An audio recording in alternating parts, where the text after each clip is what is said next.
হযরত ইবনুল জাওজি রাহমাতুল্লাহ আলাইহি বলেন যে ওই সন্তানকে যখন পেটের মধ্যে রাখা হয়, সন্তানকে যখন বারবার বলে ফেরেশতা এসে, নির্ধারিত ফেরেশতা আল্লাহ তাআলার পক্ষ থেকে বলে তোমাকে এই জগৎ ছেড়ে আরেক জগতে নিয়ে যাব, এই জগৎ ওই জগতের তুলনায় প্রশস্ত হবে এবং ওই জগতের মধ্যে তোমার যা মন চায় তাই খেতে পারবে। এই জগতের মধ্যে তোমার চাহিদাও সীমাবদ্ধ, তোমার খাওয়াও সীমাবদ্ধ, তোমার নড়াচড়াও খুব অল্প পরিসরে করতে হবে।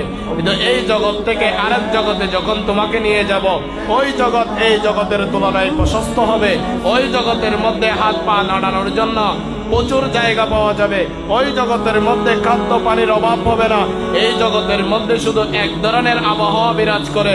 ওই জগতের মধ্যে ঠান্ডা চাইলে ঠান্ডা পাওয়া যায়, আর যদি গরম চাও গরম পাওয়া যায়। ঠান্ডা এবং গরমের সম্মিলনে, ঠান্ডা এবং গরমের কম্বিনেশনে আরেকটা জগৎ আল্লাহ তাআলা সৃষ্টি করে রেখেছেন। আল্লাহ তাআলা আমাকে এবং তোমাকেও ওই জগতে যাওয়ার জন্য প্রস্তুত হতে বলেছেন। আমাকেও ওই জগতে আমি চলে যাব, তোমাকে নিয়ে যাওয়ার পর তোমাকেও ওই জগতে যেতে হবে। ফেরেশতা বারবার যখন ওই সন্তানকে এই কথা বলতে থাকে, তখন সন্তান প্রতিবারই নাকি বলে যে না না, আমি এই জগৎ ছেড়ে অন্য কোনো জগতে যাব না, আমার জন্য এই জগতেই ভালো, আমি ওই জগতে যেতে চাই না, তোমার কথা আমি বিশ্বাস করি না। এইভাবে বলতে বলতে 5-6 মাস পর্যন্ত চলে যখন হয়ে যায়, এক সময় প্রসবের সময় হয়ে যায়, আল্লাহ তাআলা বলেন যে যেতে না চাইলেও জোর করে বের করে আনো। তখন ওই সন্তানকে জোর করে বের করে নিয়ে আসে। আল্লামা ইবনুল জাওজি রাহমাতুল্লাহ আলাইহি তানবীহ নাইমুল গমার আলা মাওয়াসিমিল উমরের মধ্যে বলেন যে আপনি জানেন সন্তান ভূমিষ্ঠ হওয়ার পর সর্বপ্রথম যে কান্নাটা আসে, ওই কান্না কিসের কান্না?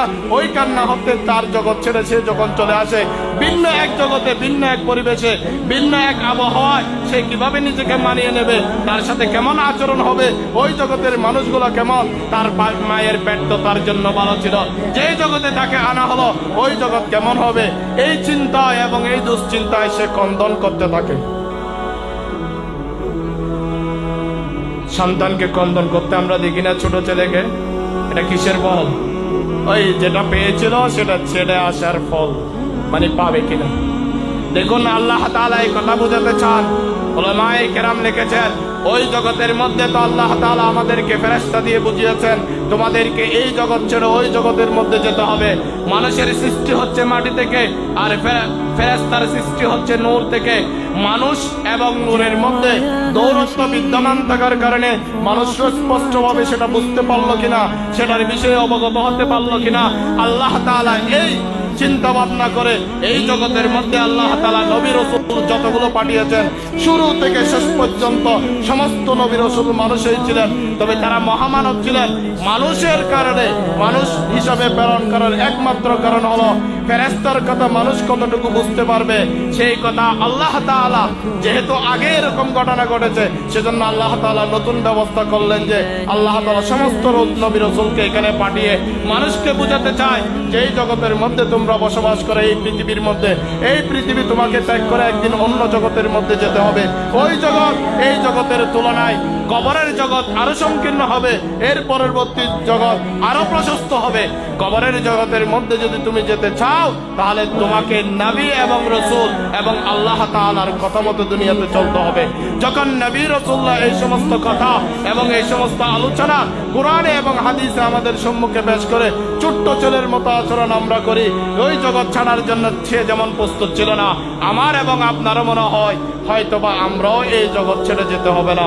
কিন্তু পরিণতি আমরা প্রতিনিয়ত দেখি, প্রতিদিনই মানুষ মারা যায়, প্রতিদিনই এই জগৎ ছেড়ে পরপরে মানুষ পাড়ি জমাচ্ছেন। আমাদেরকেও চলে যেতে হবে। কোরআন মাজিদের মধ্যে যদি 30 পারাকে ভাগ করা হয়, পুরা কোরআন মাজিদকেও যদি অধ্যয়ন করে তাহলে সে দেখতে পাবে কোরআন মাজিদের মধ্যে সবচেয়ে বেশি গুরুত্ব দেওয়া হয়েছে 2টি বিষয়কে। একটি বিষয় হচ্ছে আমাদের জীবনের, সমগ্র জীবনের সময় যেটা আছে ওই সময়ের ব্যাপারে আল্লাহ তাআলার সম্মুখে আপনাকে দাঁড়াতে হবে। 2 নম্বর, এই দুনিয়া যেই দুনিয়া আছে ওই দুনিয়া ধ্বংস করে দেওয়া হবে। এই দুনিয়ার মধ্যে ভোগ বিলাসিতা, লোভ লালসা বা আনন্দ বিলাসিতা যা কিছু করেছিলে সব কিছুর সমন্বয় তো ছিল, কিন্তু কাল আখিরাতের মধ্যে দুইটা থেকে যে কোনো একটা পাবা, যে দুটোটা পাবা না। হয়তো বা সুখে থাকলে চরম সুখে থাকবা, আর যদি দুঃখে থাকো চরম দুঃখে থাকবা। দুটোটার মিশ্রণে যে দুনিয়াকে সৃষ্টি করা হয়েছিল এরকম আখিরাত নয়। আখিরাত হচ্ছে একটা জিনিস দিয়ে সৃষ্টি। হয়তো বা আপনি সম্পূর্ণ আনন্দ অথবা বিলাসিতায় থাকবেন, না হয় চরম দুঃখে থাকবেন। যেই কোনো একটা ফয়সালা আপনাকে এই দুনিয়ায় করতে হবে। এই দুনিয়ার মধ্যে দুটোটা দেওয়ার মাকসাদও একটা, দুঃখের মজাও বুঝে নাও, সুখের মজাও নিয়ে নাও। দুঃখের মজা যদি মর্ম যদি আপনি বুঝতে পারেন, এমন কোনো মানুষ খুঁজে পাবেন না যেই মানুষের কপালে দুঃখ কোনোদিন না কোনোদিন আসে নাই। যে ধরনের দুঃখ আসুক না কেন, কোনো মানুষ সে যত বড়ই ধনী হোক, আপনি যখন তার সাথে কথা বলবেন সে বলতে বাধ্য হবে, ভাই আমার মধ্যেও তো পেরেশানি আছে, আমিও তো দুঃখী মানুষ, আমার কাছেও দুশ্চিন্তা আছে। এই অট্টালিকা বিশাল বিলাসবহুল যে বাড়িঘর তুমি দেখতে পাচ্ছ, ওটার পিছনে যে দুঃখ লুকিয়ে আছে এটা তো তোমাকে বলতে পারবো না। আল্লাহ তাআলা সমস্ত মানুষকে দুঃখ দিয়েছেন এবং সাথে সুখ দিয়েছেন। সুখের মর্ম কি, সুখের অনুভব কি, সেটাও মানুষ অনুধাবন করতে পারে। দুঃখের মর্ম কি এবং দুঃখের অনুধাবন কি, সেটাও মানুষ অনুধাবন করতে পারে। আপনি জানেন এই দুইটা জিনিস দেওয়ার অর্থ আল্লাহ তাআলা নবী রাসূল দিয়ে পরিষ্কার করে দিয়েছেন। কাল কিয়ামতের ময়দানে যখন হিসাব নিকাশ হবে, দুনিয়ার মতো আপনি দুঃখ এবং সুখের কম্বিনেশন চলতে পারবেন না। হয়তোবা দুঃখে দুঃখী থাকবেন, হয়তোবা সুখের অতল সাগরের মধ্যে আপনি সাঁতার কাটবেন। কোথায় যাবেন, কোন দিকে যাবেন? আপনি যদি নবী এবং রাসূলের কথা মতো চলেন তাহলে আপনি আনন্দের সাগরে চলে যেতে পারবেন। আর যদি নবী এবং রাসূলদের কথা না মানেন তো দুঃখের সাগরে আপনাকে যেতেই হবে। এটাই ছিল ওই ইবনুল জাওজি রাহমাতুল্লাহ আলাইহির কথার কিছু কথা টানলাম এখানে, এটা বোঝানোর জন্য এই দুনিয়া আপনাকে ছাড়তে হবে। যদি ইচ্ছাই না ছাড়েন আপনাকে বাধ্য করে নিয়ে যাওয়া হবে।